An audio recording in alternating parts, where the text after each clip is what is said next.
Welcome in, everyone, to another episode of Argo Sports Insider. I am your host, Will Kennedy, and this is the home for UWF Athletics. We're going to jump into all the fantastic things that are going on with our Argo teams.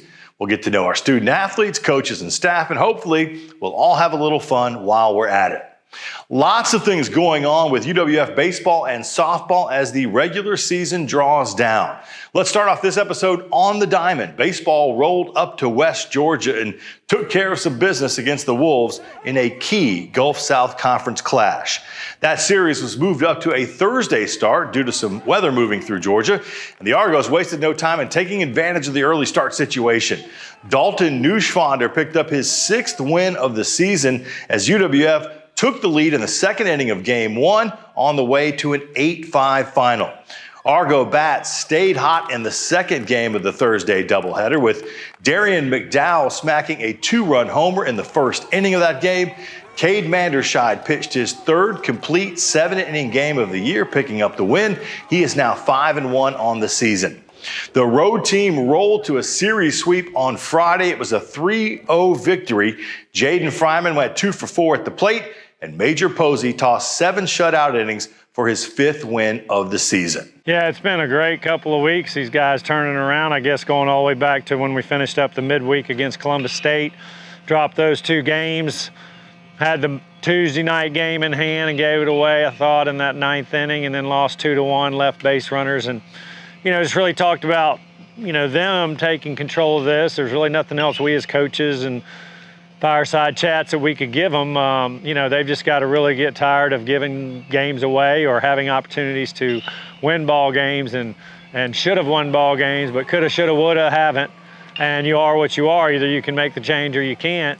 Kind of just challenged them on that, and they went up to Shorter and played outstanding, and to win 3 games up there. Shorter's got a good ball club. Come back and play Montevallo at home, a good Montevallo team, take 2 of 3. Obviously, we talked about that, and then be able to go to West Georgia and sweep at West Georgia, and a little bit shorter rest for Manderscheid and Neuschwander and those guys, and they stepped up and pitched great. These guys kept making great plays. Jackson Grabsky trying to get his bat in the lineup and the things he brings to the table, started playing him in left field. He made probably one of the top 5 catches I've seen in the outfield with the head going into the wall. And that's the reason we're winning. They're making big plays and, really pitching and defending. And then obviously the offense has been pretty doggone good. So, we are still leaving some runners out there. I think we left 13 on that 3-0 game. But, we got to try to keep this momentum going. And that's what we talked about, the teams that execute. I thought we missed some hit and runs on that last game in the 3-0 game. Swung right through them. Got thrown out stealing and, gave up some easy outs. So we're better than that. And I talked to them about the teams that execute and make the fewest mistakes down the stretch are going to, win the majority of the games. And that's what we need to try to do. I think our resume is good as far as strength of schedule, and the teams that have had good years we've fared well against. And you see a lot of teams, as you said, bunched up. There are 5 or so of us, separate a game or so from first place. So still a lot of movement to happen with 9 games to go, but like the way this team is playing. Yeah, I think, one of our Achilles' heels was, giving games away by hitting a batter with nobody on to lead off an inning, or a 9-hole guy, things of that nature, giving some free opportunities, and then the other team's obviously cashing in on that. So they've done a great job of not giving too many free passes up, or when they do, it's in moments that may not be critical and they make up for it. I think they took it as a challenge and wanted to show that, they could, compete against anybody, and they played a tough early schedule. And, we really didn't overemphasize it. It was just another weekend, just like AUM can come in here and beat you regardless of what the stats are.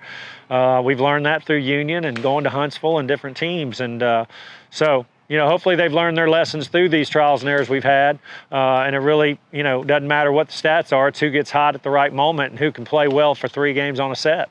UWF is now 22-14 overall and tied for 3rd in the GSC standings with a 13-8 conference mark. The Argos host Auburn Montgomery this weekend. Weather shifting that series around too. It's a Friday doubleheader now with a single game on Saturday. Softball came up just short of their own series sweep on their visit to Carrollton, Georgia. The Argos jumped all over the Wolves in that Thursday double dip, scoring 27 runs in the 2 games. Montana Young picks up her 10th win of the season in the opener with 7 innings of shutout work. The offense broke out for 9 runs in the 7th inning alone, with Maddie Vasquez hitting her first home run of the year in a 14-0 win. UWF put up 13 more runs in Game 2 with J.F. Prasad earning a win in the pitcher's circle. The Argos combined for 30 hits across the sweep of that Thursday doubleheader. Unfortunately, though, the series sweep was just out of reach on Friday, with the Argos falling behind early in the series finale before scoring 3 runs in the final 2 innings to come up just short in a 5-3 final. I think the team is certainly coming together as a whole. It's really fun to watch them right now. We have a big series this weekend against AUM, and I'm excited to host them and, play on our own field. It's going to be a fun weekend overall. So I'm excited. You never know what you're going to get, but it's a fun team to watch for sure. I think they're going to be super aggressive. They're going to have hitters. Their lineup looks really strong. All their kids are returning in the lineup that we faced last year. So I'm excited about that. We have a lot of scouting on them, and as long as we can take care of business on the defensive side and pitching side, I think we're going to be just fine. I think we finally got a break of a easier team, and it finally built some confidence in some of the kids, which we needed. And that's really what's clicked. And, a lot of those kids have just rode with it since that game. And it's super exciting to watch. Now we're in a spot where we don't want to be. But again, that's what happens when you make a hard schedule in that situation. But again, this team has grown a lot, and I'm excited to see how we finish this year. Softball is now 17-15 overall with a 9-11 mark in conference play. The Argos host Auburn Montgomery this weekend. It is a Friday doubleheader, series finale at 1 o'clock on Saturday. It was a clash of Gulf South Conference tennis titans on the courts at Valdosta, Georgia Monday. The 4th-ranked Argo men's team matching up with the number 2-ranked Blazers. Valdosta got out to an early lead and never looked back, remaining unbeaten on the season with a 6-1 win over the Argos. The UWF men fall to 14-3 overall with a 7-2 mark in the conference. The 27th-ranked UWF women's tennis team had better luck, knocking off their conference rivals from Valdosta in a 5-2 final. The women wrap up the regular season with a 12-8 mark overall and a 7-3 record in GSC play. The conference tournament is up next for both UWF tennis teams. That will be played April 20th through the 22nd in Montgomery, Alabama. The Gulf South Conference Golf Tournament is set to tee off starting April 16th. That's a Sunday over in Mobile, Alabama. Both UWF teams are coming in hot, having both captured the titles at their own versions of the Argo Invitational. The 5th-ranked men, that is a national ranking, will take to the course at Magnolia Grove looking for their 3rd win of the season. The 23rd-ranked women will be looking to defend their GSC title, won on the same course last year. We're going to prepare for it like any other tournament. Obviously, we are trying to build confidence as the week goes on, talking about, all the things that we've done in the fall, earlier in the spring that are preparing us for this tournament or this event that we're, headed into. It's really comforting to know that on our squad, we've got 3 out of 5 that have played the course before. They know what to expect. And I know the other 2 have had some rounds out there either last year or through junior tournaments, so they're familiar with the course as well. And we're just excited to have an opportunity to play, and I think everyone feels it. We'd love to have a repeat. It's going to be pretty tough, and I think we're up for the challenge. Well, if you had asked me before last year, I probably would have said it's more of a narrows group. However, they've made some adjustments to the course.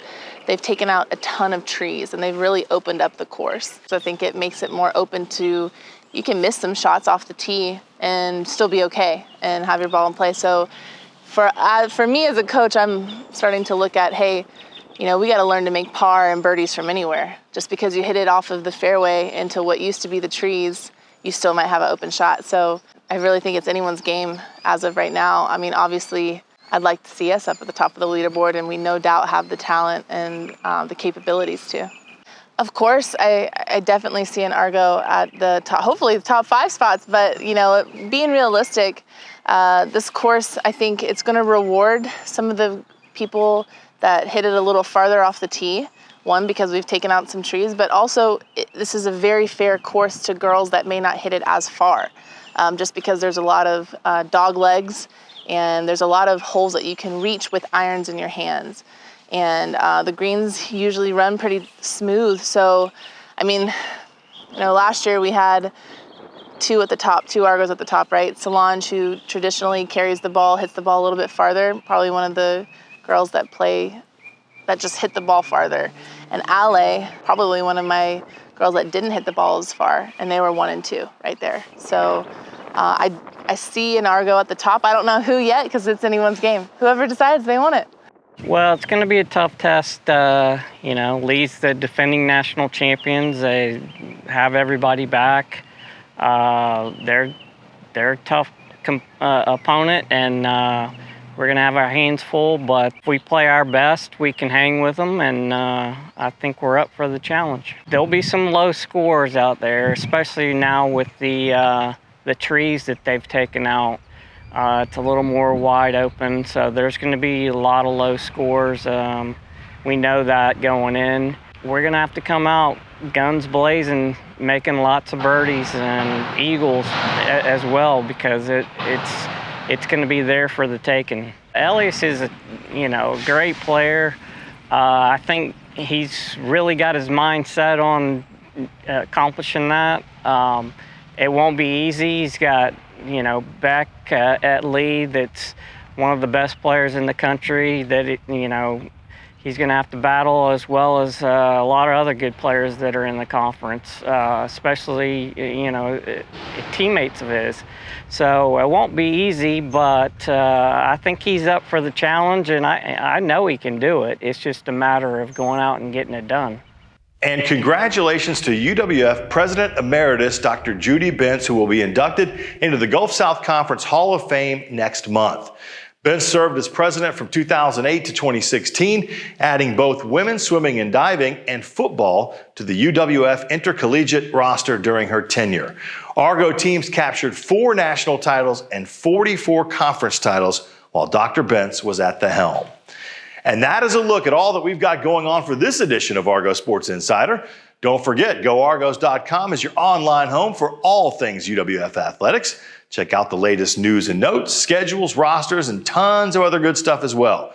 You can also follow us with the Argo Armada app on your phone or tablet. You can find that in the Apple or Google App Store. And we are all over social media. Don't forget to follow and engage with all your favorite Argo teams. We'll see you next time, and as always, go Argos!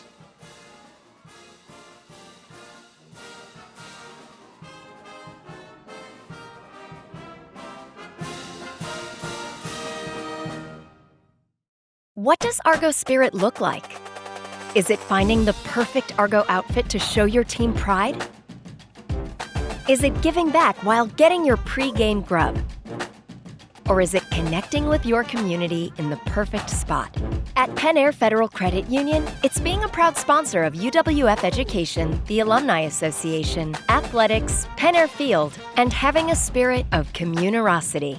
Learn more at pennair.org/aboutus.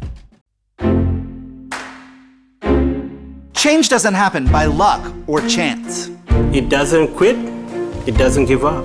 Real change occurs in that split second, a moment of connection among people. Who will you connect with? What will you change? What will change here? The University of West Florida. No limits. What do you expect from that first job out of college? Working your way up from the bottom?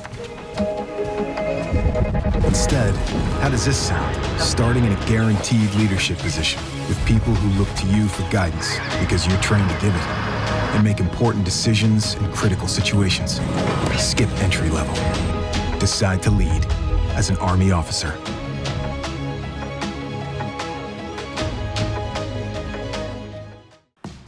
This isn't just any burger run. This is a burger run for Whataburger Sweet and Spicy Bacon Burger. 2 fresh all-beef patties with melty cheese, grilled onions, crispy bacon, and sweet and spicy pepper sauce. One for you, one for him, and one for your unofficial roommate, Brad. Always order an extra. For Brad. The all-time favorite sweet and spicy bacon burger from Whataburger. Just like you like it.